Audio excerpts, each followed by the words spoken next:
বাইরে খাস্তা, ভেতরে নরম আর রসালো, একদম দোকানের মতো পারফেক্ট বালুশাহী বানাতে চান? তাহলে ভিডিওটা শেষ পর্যন্ত দেখুন, আপনাদের অনেক কাজে লাগবে। প্রথমে একটা মিক্সিং বোল নেব। মিক্সিং বোলে 2 কাপ থেকে একটু কম ময়দা নিয়ে নেব। ময়দাটাকে অবশ্যই একটু চেলে নেবেন। তারপর এর মধ্যে দিয়ে দেবো 1/4 চা চামচ বেকিং সোডা। ফ্লস্টার কালারকে বেকিং সোডা ব্যবহার করেছি, আপনি একটু ভালোভাবে মিশিয়ে নেব। তারপরে 1/3 কাপ খাঁটি গাওয়া ঘি দিয়ে একটু ভালো করে নেড়েচেড়ে মিশিয়ে নেব। তারপরে এর মধ্যে দিয়ে দেবো 1/2 কাপ টক দই, এখানে টক দই ব্যবহার করতে হবে। তারপরে টক দই দিয়ে আমি খুব ভালো করে মিশিয়ে ভালো করে ডোটাকে রেডি করে নেব। এখানে আটা বা রুটির মতো স্মুথ ডো তৈরি হবে না। সব কিছু ভালোভাবে মিশিয়ে ডোটাকে রেডি করে আমরা এটাকে রেখে দেব, সেলফ র্যাপিং করে রেখে দেব। এটাকে রেস্টিং টাইম দেব। রেস্টিং টাইম দেব হচ্ছে 20 মিনিট। আপনি 30 মিনিটে রাখতে পারবেন, কিন্তু এর বেশি রাখা যাবে না। তারপরে চলে যাব শিরা তৈরি করতে। এখানে আমি 1/2 কাপ পানি এবং 1 কাপ চিনি নিয়েছি।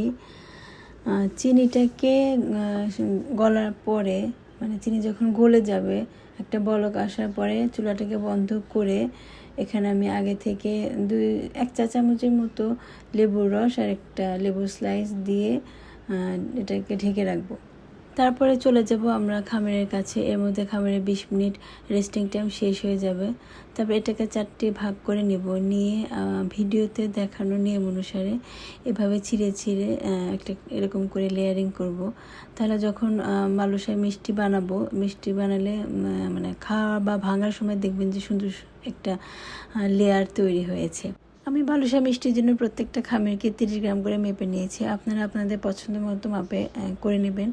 আর এখানে ভিডিওতে দেখানো নিয়ম অনুসারে এভাবে প্রত্যেকটা বালুশাহী মিষ্টিকে আপনারা করে নেবেন। তারপরে আমরা চলে যাব ভাজার প্রসেস। চুলাতে কড়াই দিয়ে তেল দিয়ে দেব। তেল দেওয়ার সাথে সাথে বালুশাহী মিষ্টিগুলো দিয়ে দেব।